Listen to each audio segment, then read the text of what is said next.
शिव पार्वती के बेटे ने किया था अपनी ही माँ को अगवा। भगवान शिव और माता पार्वती को हमारे धर्म के सबसे आदर्श दंपतियों में से एक माना जाता है। दोनों की साथ में कई संतानों का जिक्र भी मिलता है, जिसमें से दो संतानें प्रमुख मानी जाती है, गणेश और कार्तिकेय। पर शिव और पार्वती की एक ऐसी ही संतान भी थी जो हो गया था अपनी ही माँ पर मोहित, और भगवान शिव को करनी पड़ी थी अपने ही बेटे से लड़ाई।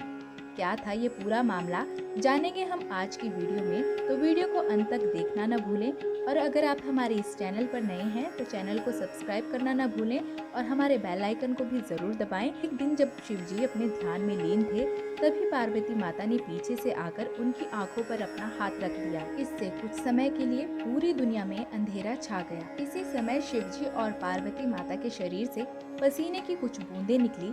ये बूंदें जैसे ही जमीन पर गिरी तो इनसे एक भयानक असुर का जन्म हुआ। पार्वती माता इस असुर को देखकर बिल्कुल डर गई, पर शिव जी ने उन्हें ये समझाया कि क्योंकि ये असुर उन दोनों के अंश से पैदा हुआ है, इसलिए ये उनका ही बेटा है। उसी समय असुरों के राजा हिरण्याक्ष एक शक्तिशाली बेटे का वरदान हासिल करने के लिए तपस्या कर रहा था। तब भगवान शिव ने अंधक को हिरण्याक्ष को सौंप दिया, लेकिन हिरण्याक्ष के बाकी भाई बंधुओं ने उसका समर्थन नहीं किया, क्योंकि वो देवताओं का अंश था, ना कि असुरों का। हिरण्याक्ष की मौत के बाद अंधक को उसके भाइयों ने दुत्कार दिया और उसका राज्य हड़प लिया। तब अंधक ने ब्रह्मा जी की घोर तपस्या करने का निश्चय किया।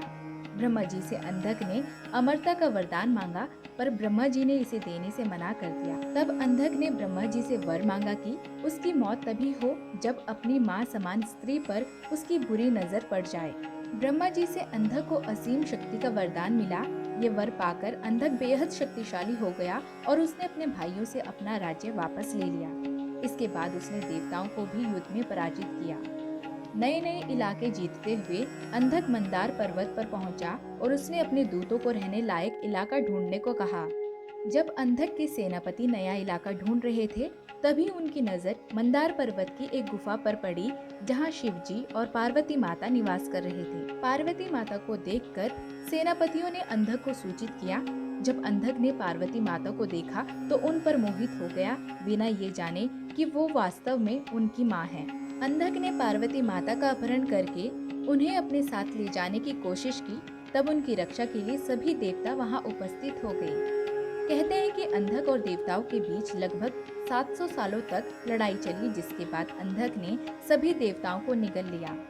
जब भगवान शिव ने ये देखा तो उन्होंने अंधक के साथ युद्ध करना शुरू कर दिया। भगवान शिव ने अपने त्रिशूल से अंधक को छेद दिया, लेकिन उसके शरीर से निकले हर रक्त की बूंद से एक नया राक्षस पैदा हो गया। तब पार्वती माता ने चंडी का रूप लिया और अंधक का सारा खून पी गई। खून की कमी के कारण अंधक एक हड्डियों का ढांचा बनकर रह गया। भगवान शिव ने कई सालों तक उसे अपने त्रिशूल से लटकाए रखा। कुछ कहानियों के अनुसार भगवान शिव ने अंधक का सर धड़ से अलग कर दिया, पर कई कहानियों में अंधक ने भगवान शिव से माफी मांगते हुए उनसे क्षमा याचना की।